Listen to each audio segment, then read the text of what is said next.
saya. Bahkan Allah akan turunkan saat di dunia. Ayah saya meninggal saat saya masuk pesantren. Dan baiknya saya rasakan luar biasa. Beliau mengajar di musalla kecil dulu, sekarang jadi masjid. Itu saya selalu dibawa. Beliau mengajar, saya tidur. Sekarang gantian saya mengajar, beliau tidur. Dan kadang dipangku, gendong sampai pulang. Saya pernah sengaja pura-pura tidur untuk ingin tahu apa yang dikerjakan ayah saya di jalan. Jaga betul supaya nggak bangun. Begitu saya disimpan di kasur dan bangun, diajak bercanda. Saya mau masuk pesantren, beliau nggak sempat ngantar. Saya bertemu, beliau menangis, peluk saya, minta maaf, nggak bisa ngantar ke pesantren. Saya belum mengerti apapun saat itu. Saya bertekad, insya Allah saya belajar dengan sungguh-sungguh. Sepekan 2 pekan saya dapat panggilan pulang. Saya tanya pada kakak saya yang ikut, sekarang ada di sini. Di mana ayah? Beliau nggak jawab. Sampai di Bandung, paman saya, beliau sekarang Sekom MUI Jawa Barat, langsung menyampaikan, nampaknya nggak akan terkejar sampai sana, mungkin sudah dimakamkan. Saya ngerti, paham saat itu bahwa beliau telah wafat. Maka saya pulang. Maghrib saya sampai, saya dapati ibu di ruangan tengah. Saya datangi, saya menahan tangis, tidak menangis sedikit pun, untuk membahagiakan ibu saya. Saya datang, saya peluk, saya temani tidurnya. Itu pertemuan saya dengan ayah saya terakhir di mimpi. Saya bermimpi melihat sudah pakai kemeja, tersenyum, mendadahi saya. Sudah. Besoknya saya cari ke kamar, ternyata Allahu Akbar, apa yang selama ini saya pelajari di pesantren, kitabnya sudah ada di kamar semua, sudah disiapkan. Saya menangis saat itu. Saya bawa mushaf. Jadi bapak saya, ayah saya, itu bajunya pun saat wafat dibagikan kepada sahabat-sahabatnya. Bajunya, kitab-kitab ini dibagikan. Ibu saya menunjukkan kemudian ada jam yang nanti nak pakai. Saya bilang, simpanlah. Saya bawa mushaf. Dengan mushaf itu saya duduk di ruangan tengah, saya menghadap ke kiblat dan saya mohon kepada Allah, ya Allah, saya tak punya kemampuan lagi membahagiakan ayah saya saat hidup di dunia, tapi mohon jadikan setiap huruf dalam Al-Quran ini, ya Allah, pahalanya mengalir untuk ayah saya. Begitu saya bacakan saat itu, tak bisa saya berhenti, dan tiba-tiba langsung masuk ayatnya, artinya, posisinya, nomornya, gak pernah berhenti, masuk. Saya bertekad ingin berbuat baik. Puncaknya saya sekolah, ibu, ya Allah, saya ingin berbakti pada ibunda saya. Anda tahu apa yang terjadi? Demi Allah saya katakan, ketika Anda bersabar, ibu saya, bu, pak, itu krisis 97 pak, waktu krisis saya masuk pesantren, saya diberikan sempurna bekal seperti anak-anak lain. Rupanya ibu saya sudah tanya kepada santi-santi, orang tuanya, berapa bekal Anda kasihkan? Dikasih yang paling tinggi itu dikasihkan pada kami tiap bulan. Saya terima. Satu kali libur saya pulang dari jauh, ibu saya tersenyum melihat sedang jemur pakaian, melihat saya. Begitu saya tiba, kaget saya. Kok pakaian ibu saya, pakaiannya nggak cocok dipakai gitu. Ini bukan pakaian ibu saya, kayak kain pel lah kalau sekarang. Saya masuk ke rumah, saya kejar, saya buka pakaiannya, lemarinya, saya nggak temukan sedikit pun. Saya kejar kakak saya, dia sudah siapkan makan. Kak perempuan kami yang kedua, mana pakaian ibu saya? Perhatikan jawabannya. Dia menangis saat itu. Dia bilang, mama itu telah menjual semua perhiasan dan pakaiannya untuk pendidikan kamu. Jual. Untuk kita, katanya. Jual. Dan bertahan dengan 150.000 per bulan saat krisis. Jadi rupanya ibu saya itu makan nasi sehari cuma sekali. Beliau mengajar.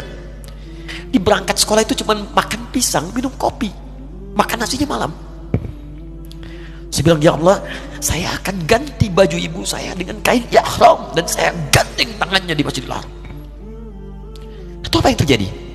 Begitu saya kuliah di Libya, alhamdulillah, saya berangkat, saya mulai mengajar, saya serius belajar. Saat itu kemudian Allah mulai berikan jalan. Saya ingin sungguh-sungguh. Malam saya bangun, saya sholat, saya belajar, saya menghafal Quran, saya belajar riwayat Quran. Sampai puncaknya tiba. Saya ditugaskan pemerintah Indonesia saat itu untuk jadi petugas haji di Mekah. Saya telepon ibu saya.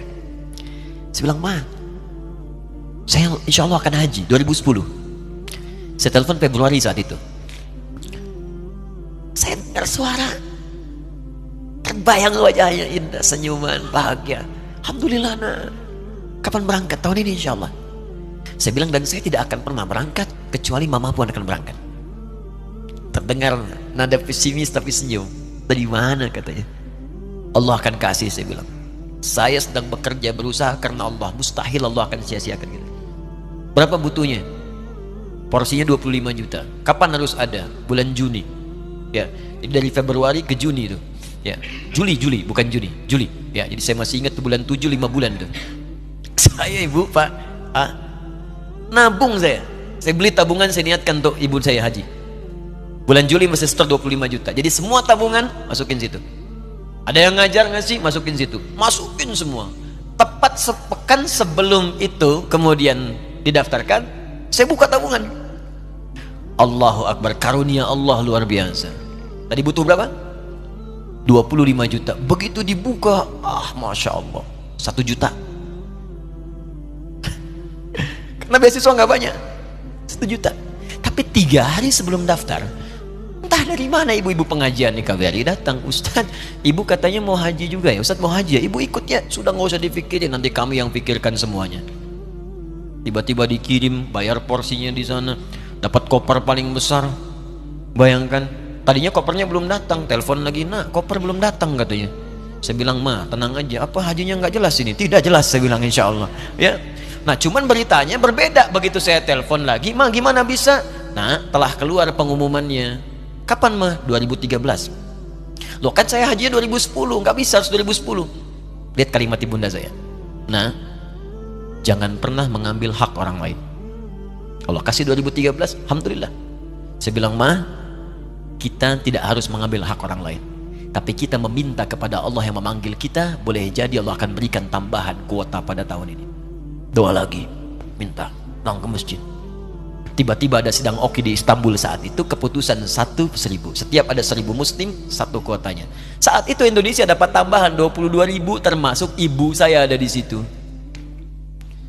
Ya, acara malam Al-Qadar 27 Ramadan, malam masih ingat betul, saya jadi MC dengan rektor pada saat itu. Saya nggak pernah bawa handphone, tiba-tiba handphone itu saya bawa, berbunyi kemudian telepon itu. Saya minta pada rektor izin, saya angkat dulu, diperkenankan. Saya kemudian ke belakang masjid, saya angkat. Tiba-tiba saya dengar suara sudah menangis. Nah, katanya, kenapa, Ma? Alhamdulillah, Mama bisa haji. Ternyata kuota itu termasuk ibu saya. 5 bulan, Pak. Wena biasa. Nggak bayar tambahan, nggak ada macam-macam, bisa berangkat. Begitu saya berangkat duluan, saya tungguin betul di apartemennya, di maktabnya sampai datang. Begitu sudah datang, saya nggak sapa, saya lihat dari jauh. Bahagianya saya bisa mengganti pakaian tadi yang lusuh dengan kain ihram. Saya perhatikan, saya ikuti dari belakang. Di lift, saya ikuti. Di jalan, saya ikuti. Begitu sampai Masjidil Haram, saya gandeng tangannya. Ma, kita sama-sama. Labbaik Allahumma labbaik. Labbaik la syarika lak labbaik. Saya tawaf, saya gandeng ibu saya lindungi supaya dapat kenikmatan dalam tawafnya. Begitu saya rasakan bagaimana Sayyidah Hajar bekerja keras untuk Ismail. Saya balas di situ. Saya gandeng tangan yang kanan. Saya minta pada Allah, muliakan ibu saya, ya Allah, muliakan ibu saya, muliakan, berikan saya kesempatan membahagiakannya. Cuman yang kanan digandeng, yang kiri kosong, karena sudah tidak ada. Jadi ketika Anda belajar pun untuk menjadi ulama, Allah akan muliakan Anda. Orang tua Anda akan dapat bagiannya. Yang hafal Quran itu Musa, yang bisa haji bapak ibunya. Kemarin saya jadi Amirul Hajj dari kedutaan Saudi berangkat, membawa 350 orang rombongan. Siapa yang saya bawa? Ahli Quran, yang hafal Quran anak-anaknya. Ahmad Kamil yang haji, pengajarnya, murabbinya, ibunya, temannya, banyak yang berangkat. Yang berangkat siapa? Calon ulama. Dijadi ulama itu jangankan sudah jadi, kalau benar caranya, baru bergerak pun Allah pasti akan jaga. Kalau benar caranya. Di satu pertanyaan tadi, pilih mana orang soleh atau ulama? Jangan pisahkan. Karena jadi ulama itu adalah tingkat tertinggi bagian dari orang saleh. Jadi mesti ada yang jadilah di keluarga. Pilih satu mungkin ahli Quran, kedua ahli hadis, yang lain dunia, tapi dunia diniatkan membantu ibadah. Jadi arsitek buat bangun masjid, bangun pesantren, pahala banyak. Insya Allah akan dibuka oleh Allah. Insya Allah. Ada kurang lebih begitu ya. Satu pertanyaan tadi, ya, apa beda antara orang soleh dengan ulama? Wallahu ta'ala alam bissawab. Hati saya sedih. Yang pertama, menyimak perjuangan orang tua Ustadz, Masya Allah. Semoga ayah jadi ahli surga, ibu pun dimuliakan dunia akhirat. Tapi dari tadi saya sedih sekali.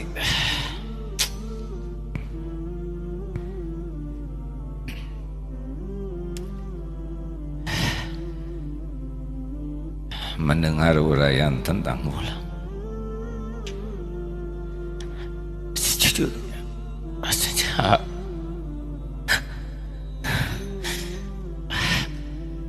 sepertinya jauh sekali dari yang sampaikan tadi. Saya Quran belum mengerti, jangan kenapa bahasa Arab juga tidak fasih. Ilmu kitab jauh. Gimana Ustaz? Nggak kepikir punya posisi seperti sekarang ini. Tapi kalau kriteria ulama seperti tadi,